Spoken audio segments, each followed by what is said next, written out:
우리가 1월을 시작하면서 계속 복에 대한 말씀을 은혜를 받고 있습니다.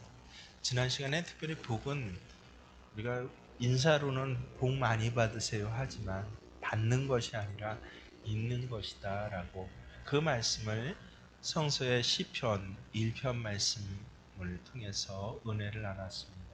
시편은요 이 무엇보다도 복에 대한 모든 말씀이 들어있는 것이 바로 시편입니다. 그리고 성서에서 기록된 모든 복이 제가 그러죠. 한 300여 가지의 복이 있습니다. 찾아보면 하는데 그 복 내용이 다 기록되어 있는 것이 바로 이 시편의 말씀이고 그러고 보면 성경 전체가 이 복에 대한 하나님 말씀임을 우리는 알 수 있습니다. 근데 복의 종류는 그렇게 한 150가지 이런 복 저런 복이 있지만 이 복을 받게 되는 혹은 복이 되게 되는 그 과정은 서로 다릅니다. 대표적으로 지난주에 은혜를 나눴던 시편 1편은요 어떻게 시작합니까? 복 있는 자는 악인들의 꾀를 따르지 아니하며, 복 있는 자는 우리말로 이 식구를 놓아서 그렇게 번역하니까 이렇게 번역이 되는데 실제로 그 히브리서 원서를 보면 원어 성경을 보면 복 있는 자를 이렇게 복되어라 라고 아예 선언을 하고 악인의 꾀를 따르지 아니하는 자들이요 이렇게 원래 원어 성서에는 그렇게 나와 있습니다. 그래서 훨씬 더 우리말 성서와 다른 어감을 느낄 수 있는데 선언을 먼저 해. 복되어라. 그리고 자기 자신을 향해서 난 복된 사람이야 라고 그렇게 선언을 합니다. 그래서 이 복된 사람이야 라고 먼저 선언을 한 다음에 어떤 사람이 복이 된다고요?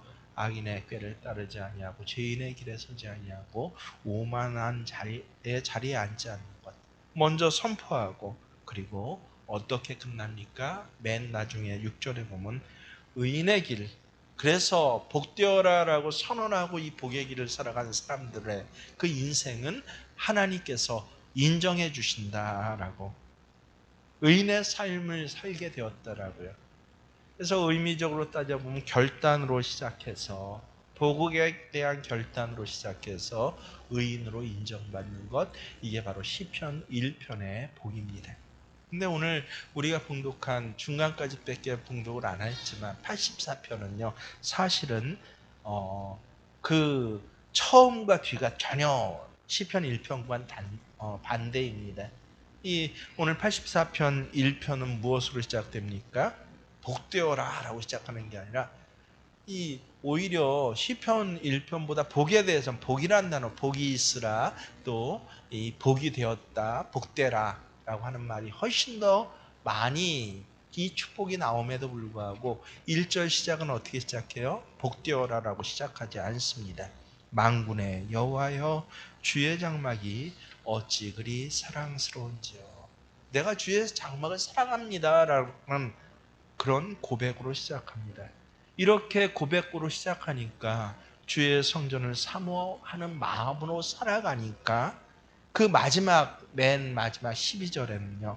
주께 의지하는 자는 복이 있나이다 라고 그렇게 끝나고 있습니다. 시편 1편과 83편은 똑같이 복에 대해서 이야기를 하지만 그 복을 받는 또 복이 되는 방향이 앞뒤가 전혀 반대입니다. 그래서 조금 더 부연하면요. 시편 1편은 남성적인 이미지가 많습니다. 신앙 고백을 아예 선언적으로 제가 늘 말씀드리죠. 결단하고 나서야 신앙생활을 시작한다라고요. 맞아요. 시편 1편이 바로 그것입니다. 나는 이렇게 살겠다. 복된 사람으로 살 거야. 라고 선언을 하고 그렇게 시작을 해서 굉장히 직선적이고 도전적입니다. 그에 비해서 84편은 어떻습니까? 어쩌면 여성적입니다.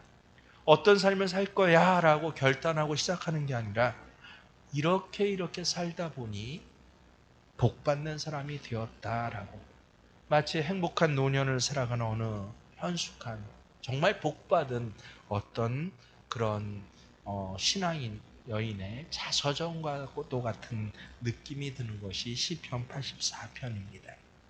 여러분에게 묻겠습니다. 어느 쪽이 더 좋습니까? 1편의 복이 더 좋습니까? 84편의 복이 더 좋습니까? 둘 다 좋습니다. 복 받으면요. 둘 다 좋습니다. 나는 복 받는 삶을 살 거야 라고 아예 선포하고 나서 결국에는 하나님의 인정을 받은 삶이 되는 그런 사람, 그 삶도 참 복됩니다. 이에 비해서 하나님의 성전을 내가 참 사모하다 보니까 결국은 복을 받더라라고 간증할 수 있으면 이것도 너무도 좋은 것입니다. 어떤 분이 예를 들어서 결단을 합니다. 나는 복 받는 삶을 살겠어. 야, 복은 어디에 내리죠? 예배 자리, 기도의 자리에 내려진대. 그래? 나는 그러면 예배 자리에 내려진 그 복을 한 번도 빼놓지 않고 받을 거야. 적어도 주일 예배 1년 동안 주일 예배는 빠지지 않겠어라고 선언을 하는 거예요. 결단을 하는 것입니다.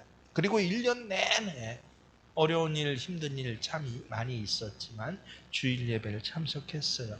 그랬더니 하나님께서 너 참 의롭다라고 그 1년의 삶 전체를 인정해 주셨다라고 한다면 얼마나 귀한 삶이요 복받은 삶이겠습니까?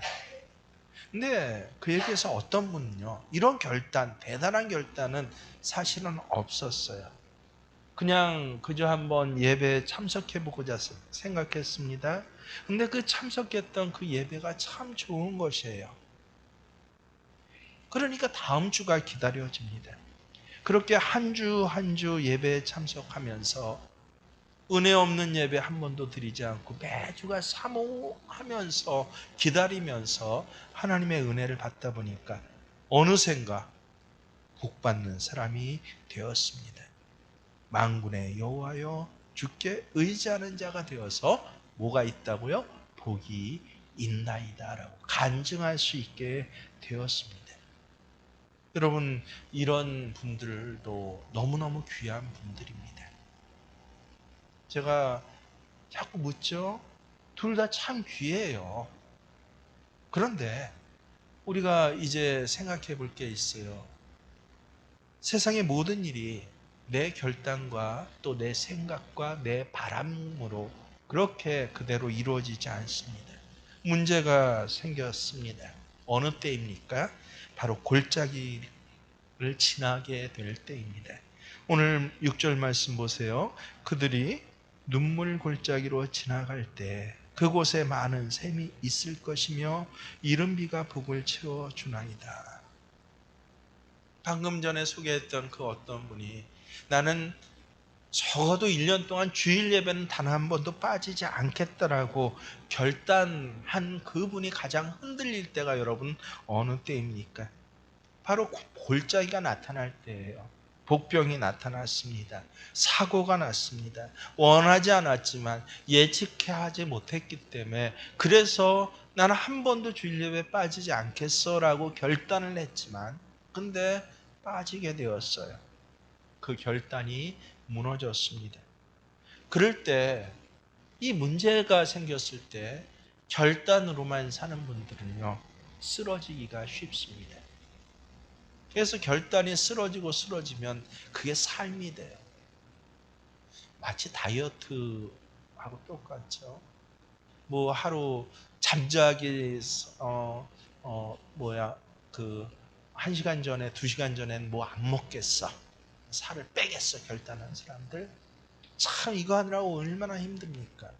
근데 이 친척들이 와갖고 뭐를 같이 시키고 친구가 와서 시키니까 하나만 먹어보자. 먹다 보니까 어때요? 결단이 깨졌어요. 그 다음 날부터 그의 삶은 어떻게 됩니까? 결단 깨진 사람처럼 마치 결단 안 한 사람처럼 그렇게 또 살아갑니다. 매년 새해가 올 때마다 새롭게 결단하잖아요. 그걸 한 3번만 반복하면 그 다음부터 이 다이어트 하겠다는 결단은 뭐가 됩니까?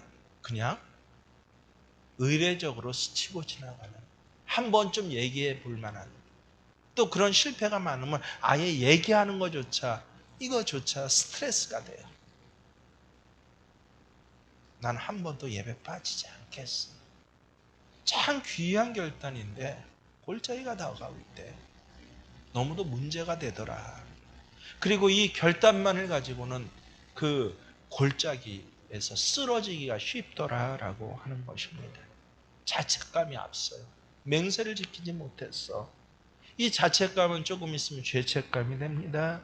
그리고 자기 스스로를 포기해요. 나는 어쩔 수 없는 존재인가 봐라고.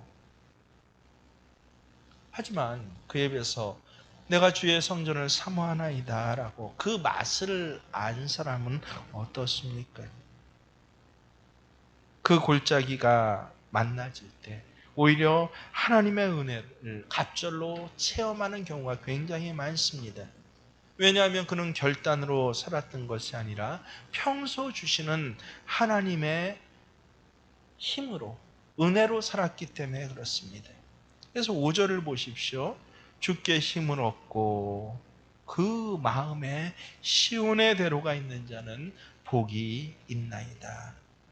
결단으로 복의 자리를 지킨 자가 아니라 주께 힘을 얻음으로 복의 자리를 살아왔기 때문에 그렇습니다.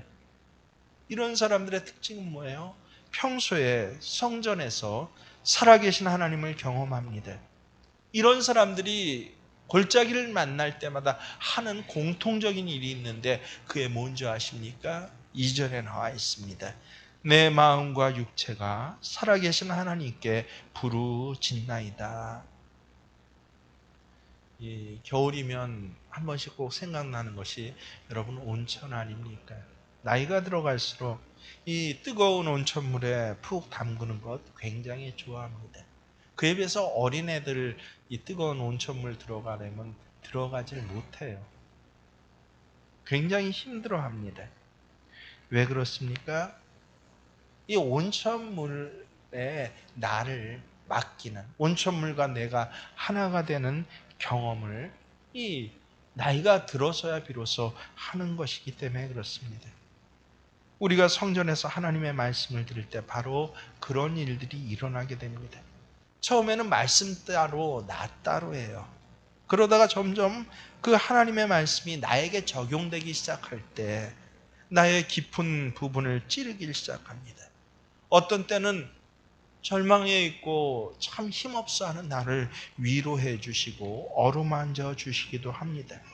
또 어떤 때는요, 아주 고통스럽게 나를 수술하시기도 합니다. 하나님의 말씀 하나하나가 성령의 감동을 통해서 나에게 살아있는 말씀으로 와닿게 될 때, 그때서야 비로소 무엇을 알게 돼요? 하나님과 말씀과 내가 일치하는 삶의 그 맛을 알게 되는 것입니다. 그럴 때는 설교를 들으면서도 잠시 설교하는 사람을 잊어버리게 됩니다. 그때는 하나님과 1대1로 만나요. 이 자리에도 분명히 그런 분이 계실 것입니다. 눈앞에 있는 목사가 보이는 것이 아니라 들려지는 말씀에 맞습니다라고 그렇게 감격하고 감동하고, 그래서 하나님의 음성을 듣게 되는 것이에요.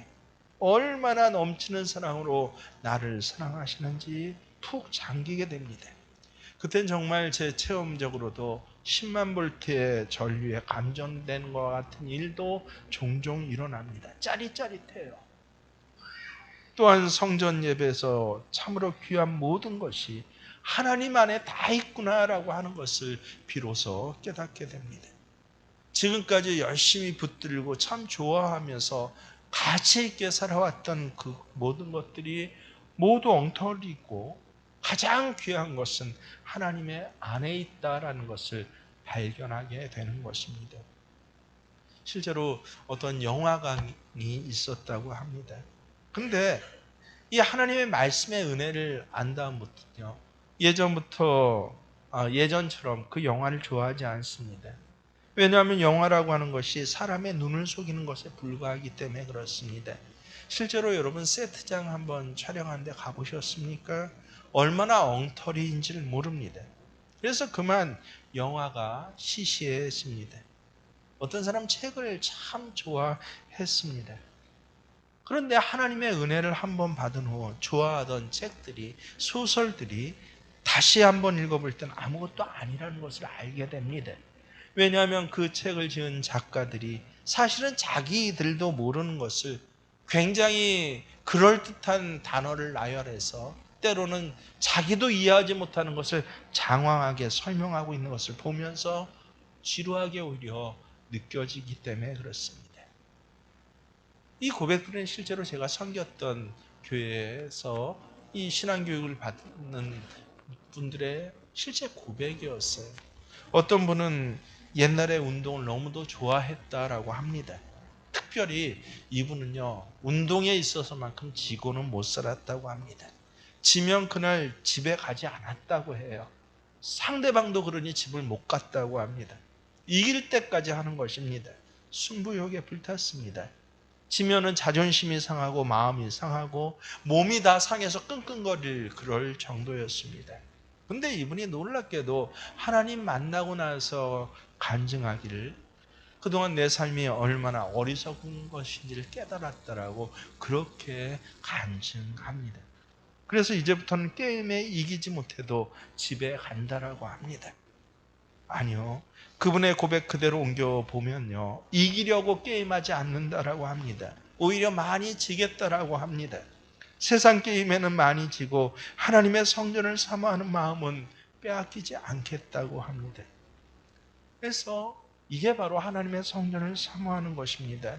얼마나 사모하는지 마음이 상하고 영혼이 상할 정도로 사모합니다. 무슨 일이 있어서 예배를 빠지게 되면요. 도대체 내가 없을 때 어떤 말씀이 선포되고 그때 하나님께서 어떤 은혜를 주셨을 거라고 생각하면서 마음이 타들어가는 것이에요.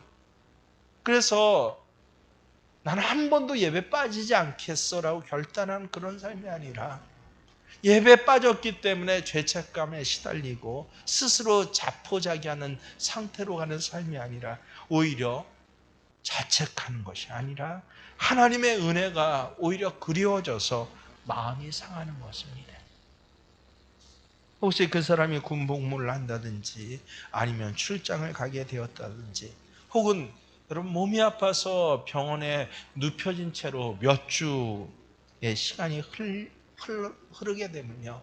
너무도 이 예배 자리에 하나님의 궁정이 사모되어서 그래서 어떻게 해요? 혼자 울기도 하고 그곳에 가고 싶어서 몸부림치게도 하는 것입니다. 저도 실제 그런 경험을 한 4주 가까이 해본 적이 있습니다. 제 평생에 예수 믿고 나서 할아버지 장례식 때도 안 빠졌던 예배를요 빠지게 되는 그런 때가 있었어요. 바로 군대 갔을 때입니다. 제 군생활 요새는 안 그렇다고 하더라고요. 할 때만 해도 얼마나 이 병사들 간에 이 불합리한 부분들, 군내 폭행과 또 부조리가 많은지 모릅니다. 그래서 이 신병이 왔는데 이등병 때 처음에 일주일은 아무것도 못하고 그냥 앉아만 있으라고 해요. 그래서 이 침상에 앉아 있다가 밥 먹으러 왔다 갔다 그것만 합니다. 일주일 내내 하더니 그 다음 주부터는요. 그 일주일 동안 자기가 앉아서 본 걸 그대로 이제 따라서 해야 되는 것이에요. 전방에는 그런 일이 별로 없었다라고 하는데 후방부대 경계부대에는요. 그런 일이 되게 많습니다. 뭐냐면 이른바 고참이 되면 고참의 근무를 다 밑에 2등병, 1등병들에게 다 떠넘기는 것입니다. 탄약고 경계를 쓰고 이 앞에 뭡니까? 검문소 경계를 서야 되는데 그걸 이 병장은 아무것도 안 써요. 그러다 보니까 당연히 그 근무를 누가 씁니까? 2시간씩 쓰는 걸? 그걸 다 이제 어린 1병, 2병에 시키는 것입니다.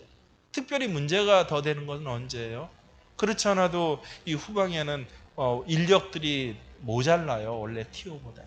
근데 주일이 되면, 주말이 되면 3분의 1 정도가 외출, 외박으로 이 면회 계획이 와서 나가버립니다. 그러니까 하루에 경계 근무를 3번, 4번을 쓰기도 하고 그러다 보니까 주일날 예배 시간에 어때요? 예배를 못 가게 하는 거예요. 근무 시간표에 아예 이름을 적어놓고 그걸 꼭 쓰게 하는 것입니다. 다른 것도 아니고 근무를 서야 해갖고 예배를 못 갔는데 근데 늘 그게 걸리는 거예요. 한 3주간을 예배를 못 가서 그래서 저는 잘 울지를 않는데 그때 알았어요. 주의 궁전을 사모해서 영혼이 무너지고 가슴이 아픈 것이 무엇인지 울었습니다. 울었어요. 하나님 성전에 가서 나 예배 드려야 해요. 예배 드려야 해요. 얼마나 통곡을 하며 깊이 울었는지 없는 기적들이 일어났습니다. 갑자기 그런 경우는 없는데 이등병을 이 파견을 보낸 경우는 그 사단 내에서 없었다고 합니다. 근데 갑자기 어떻게 제가 다른 부대로 파견을 가게 됐어요. 파견 가면 그 모든 시간이 또 요새는 또 안 그렇겠지만 파견비는 마음대로 합니다. 잠만 들어와서 자도 파견된 부대에 가서 자면 되고 나머지 시간 다 자기 하는 과제만 해놓으면 됩니다. 그러니 오히려 그 부대의 신병들을 데리고 예배 다녔습니다. 그때 알았어요. 주의 궁전을 사모해서 그래서 통곡하고 가슴 아픈 그 가슴이 얼마나 아픈지. 여러분 오늘 골짜기라고 그냥 하지 않아요. 성서를 자세히 보세요. 어느 때 골짜기 만났을 때라고 하지 않습니다. 눈물 골짜기라고 합니다. 여러분 왜 눈물 골짜기일까요? 세상살이가 너무 힘들어서 너무 아파서 고통스러워서 그래서 눈물을 흘리며 씨를 뿌리러 나가듯이 그런 눈물 골짜기일까요? 아니에요. 울어서 눈물 골짜기입니다. 왜 웁니까? 바로 그 골짜기에서 하나님께 부르짖기 때문에 그래요. 골짜기를 그냥 인생의 고난의 고생의 골짜기로 만나는 사람들은요, 믿음의 여정을 종종 포기하기도 합니다. 근데 골짜기를 만나도 믿음 포기하지 아니하는 사람이 있는데 골짜기를 그냥 골짜기가 아니라 눈물 골짜기로 만드는 사람입니다. 2절을 마지막을 보세요. 내 마음과 육체가 살아계신 하나님께 부르짖나이다. 3절에는 어떻게 연결됩니까? 나의 왕 나의 하나님 만군의 여호와여, 주의 제단에서 참새도 제 집을 얻고 제비도 새끼들 보금자리를 얻었나이다. 무슨 소리입니까? 살아계신 나의 하나님, 나의 왕이셔. 이 골짜기를 주관하시는 만군의 하나님, 주의 제단에선 참새도 제 집을 얻고 제비 새끼조차 보금자리를 얻는데 하물며 주를 사랑하고 주의 궁정을 사모하면서 얼마나 사모했는지 쇠약해지기까지 한 나를 하나님 버리시지 않겠죠.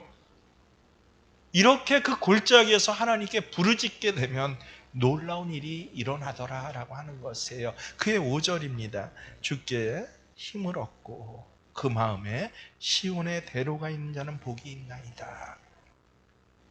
바로 그 골짜기를 눈물 골짜기로 하나님께 부르짖는 골짜기로 만드는 사람들에게 하나님 주신 은혜가 뭐예요? 먼저 다시 힘을 주셔요. 그리고 또 연이어 벌어진 놀라운 일은요, 그 다음에 뭐예요? 보여진다는 것이에요. 무엇이 보여집니까? 사람의 시력으로 보여지는 것이 아닙니다. 마음으로 보여지는데 시온의 대로가 보여지더라라고 하는 것입니다. 시온은 하나님의 성전을 의미합니다. 대로는요, 무엇이에요? 하나님의 성전에 드려지는 예배의 내용을 의미하는 것입니다. 그 눈에 하나님 성전에서 예배 드릴 때 그 감동, 은혜가 보여지는 것이에요. 마치 고속도로와 같습니다. 우리나라에서 고속도로 하나 넣기 위해서는 얼마나 많은 노력과 시간과 자본이 듭니까? 여러분, 저는 깜짝 놀란 것이 이 중앙고속도로를 예전에 타보고 깜짝 놀랐습니다. 정말 대단해요. 수많은 터널이 있습니다. 얼마나 산이 높고 골짜기가 많은지요. 얼마나 높은 다리 위에 그 도로가 수 킬로나 세워지는지요. 이것이 바로 고속도로구나 라고 좀처럼 완성할 수 없어요. 하지만 한번 완성되면 그 산 골짜기 사이를 그 어려운 꾸부란길을 한 번에 무제한적인 차량이 통행이 가능한 곳, 그것이 뭐예요? 대로예요. 하나님과 우리의 관계도 마찬가지입니다. 우리가 하나님과 관계를 바로 한다는 것은 결코 쉬운 일이 아니에요.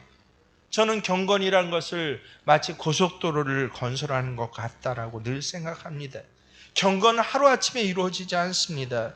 마치 고속도로를 건설하듯이 평소에 꾸준히 땅을 다지고 터널을 뚫고 다리를 세워야, 거기다 얼마나 많은 시간을 거기 투여를 해야 됩니까? 얼마나 많은 실질적인 자본과 물질을 투여를 합니까? 그게 경건이에요. 그래야 고속도로가 만들어지는 것이지, 그렇지 않고는 고속도로는 결코 대로는 만들어지지 않습니다. 그래서 사도 바울은 육체를 위하여 심는 자는 육체로부터 썩을 것을 거두고 성령으로 심는 자는 성령으로 영생을 거둔다라고 말씀하셨습니다. 하나님과 나 사이의 대로가 열리려면 마치 고속도로를 건설하듯이 꾸준하게 하나님의 말씀을 가까이 하고 기도 생활을 하고 시간을 내고 그리고 몸을 훈련해야 하는 것입니다. 2024년 우리 하나님의 자녀들 앞에 놓인 세상은요, 결코 저 푸른 초원이 아닐 것입니다. 평지가 아닐 것이에요. 골짜기 한가운데가 될 것입니다. 골짜기를 지날 때 필요한 것은 단 하나예요. 만군의 하나님을 의지하는 것입니다. 그런 사람이 복을 받을 수 있어요. 만군의 하나님을 의지하는 것은 한 번 감정이 아닙니다. 무엇과 같다고요? 길을 건설하는 것과 같습니다. 여러분, 누구나 골짜기를 만나면 다 부르짖을 줄 아십니까? 아닙니다. 제가 알기에는 인생의 골짜기를 만날 때 하나님께 부르짖는 사람보다는 사람들에게 부르짖는 사람이 훨씬 더 많이 있습니다. 골짜기를 만날 때 주께 힘을 얻는 사람보다는 주를 배반하는 사람들이 훨씬 더 많은 것이 이 시대이고 앞으로는 점점 더 그렇게 될 것입니다. 아이를 키우다 보면 아버지와 어머니의 교육법이 다른 것을 경험하게 됩니다. 대개 아버지들은요, 결단하고 교육합니다. 내 아들은, 내 딸은 이런 아이로 만들겠어. 이렇게 살아가야 돼. 예배 잘 드리는 아이로 만들겠어. 실력 있는 아이로 만들겠어. 공부 잘하는 아이로 만들겠어. 이런 결단들로 아이들의 교육을 시작합니다. 근데 문제가 언제라고요? 항상 뭐를 만났을 때? 골짜기를 만났을 때예요. 대개 아비들은요, 아이들이 자신의 결단과 기대에 미치지 못하면 회초리로 마감합니다. 아이들에게 실망합니다. 자신에게도 실망합니다. 화를 내고 분노를 느끼고 그러고는 끝이에요. 내 인생 네가 알아 하는 거야. 나는 아비로서 할 일 다 했다라고. 이제 난 모르겠다라고 쉽게 포기를 합니다. 그래서 대개 골짜기를 만났을 때 그 골짜기가 그냥 골짜기로 끝나버립니다.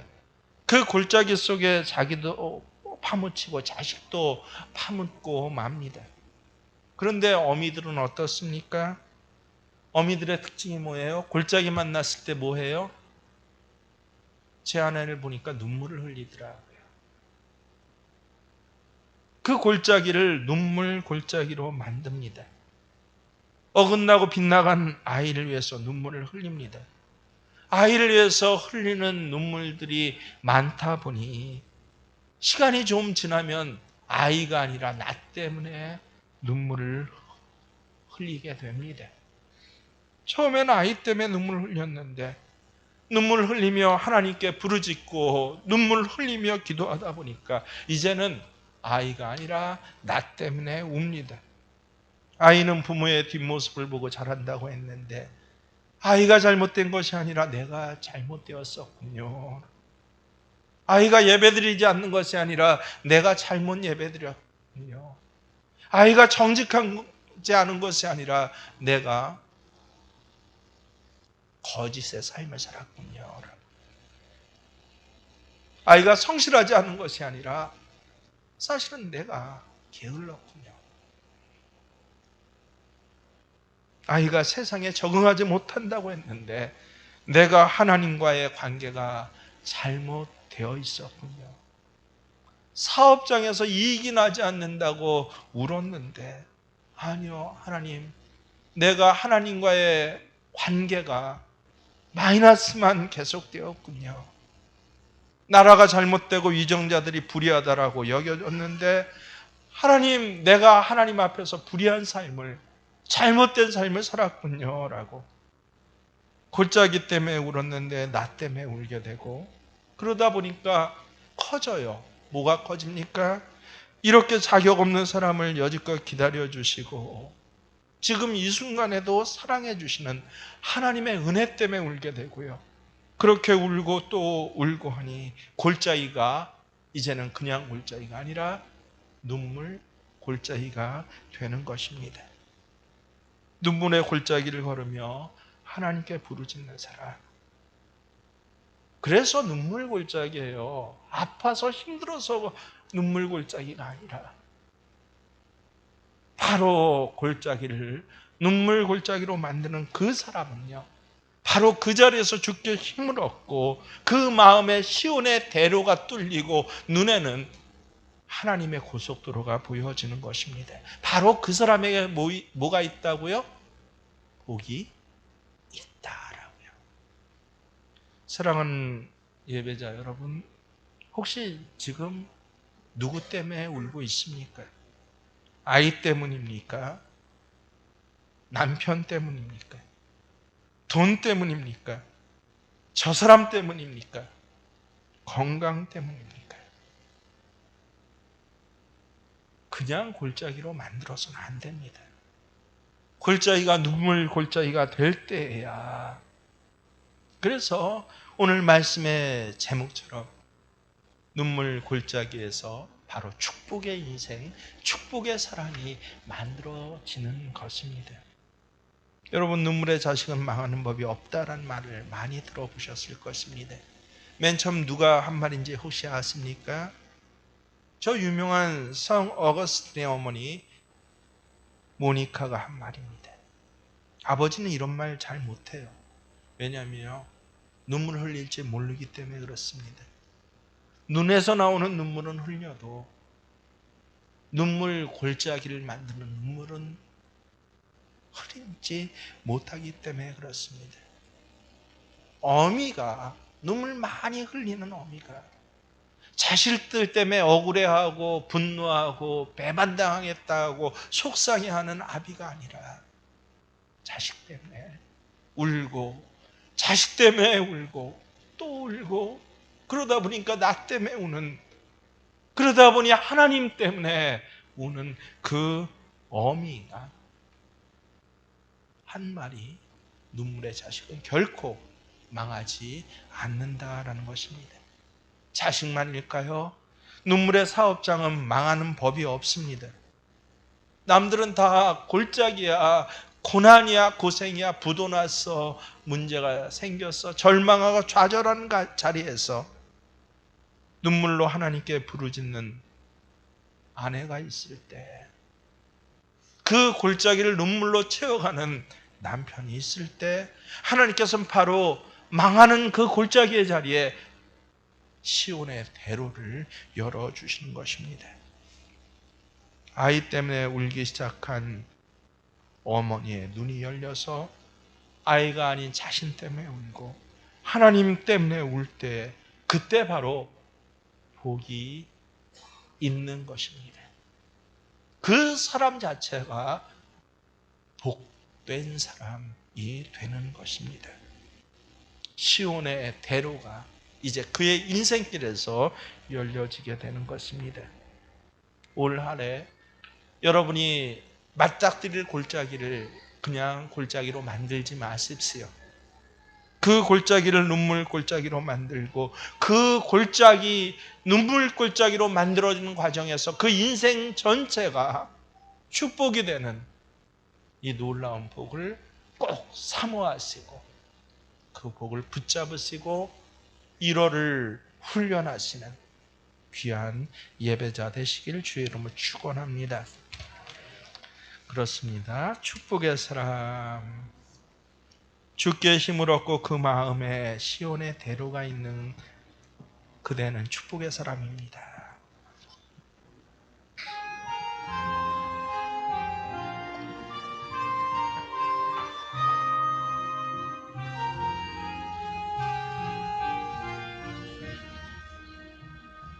주께 힘을 얻고 그 마음에 시온의 대로가 있는 그대는 하나님의 축복의 사람이죠. 주님 그대를 너무 기뻐하시죠. 주의 집에 거하기를 사모하고 주를 항상 찬송하는 그대는 하나님의 축복의 사람이죠. 주님 그대를 너무 사랑하시죠. 그대 섬김은 아름다운 찬송, 그대 헌신은 향기로운 기도. 그대가 밟는 땅 어디에서라도 주님의 이름 높아질 거예요. 주께 힘을 얻고 그 마음에 시온의 대로가 있는 그대는 하나님의 축복의 사람이죠. 주님 그대를 너무 기뻐하시죠. 주의 집에 거하기를 사모하고 주를 항상 찬송하는 그대는 하나님의 축복의 사람이죠. 주님 그대를 너무 사랑하시죠. 그대 섬김은 아름다운 찬송, 그대 헌신은 향기로운 기도. 그대가 밟는 땅 어디에서라도 주님의 이름 높아질 거예요. 그렇습니다. 주께 힘을 얻고 그 마음에 시온의 대로가 있는 자가 복이 있다라고 했습니다. 눈물 골짜기에서 오히려 많은 샘이 있고 눈물 골짜기인데 이른 비가 복을 채워주는 삶이 있음을 알게 하시고 그 삶이 믿어지게 하시고 그 삶이 소원되게 하심을 감사를 드립니다. 하나님, 오늘 모든 예배자들에게 2024년 1년을 어떻게 무엇을 붙잡고 살아가야 할지가 보여지게 하시고 깨달아지게 하시고 결단될 뿐만 아니라 날마다의 예배의 시간, 기도의 시간을 통하여서 하나님의 음성이 들려지고 주께서 주시는 힘이 느껴지고 그래서 하나님께 의지하는 복 있는 사람 되게 하여 주시옵소서. 이제는 우리 주 예수 그리스도의 은혜와 하나님 우리 아버지의 지극하신 사랑하심이 성령님께서는 이렇게 귀한 말씀 그들의 복을 사모하고 그 말씀을 꼭 붙잡고 이제 또 한 주간을 세상 골짜기 안에서 눈물 골짜기로 바꾸어가며 살아갈 모든 생명교회 예배자들에게 믿음의 식구들에게 그 자리에서 함께 하시기를 간절히 축원하옵나이다.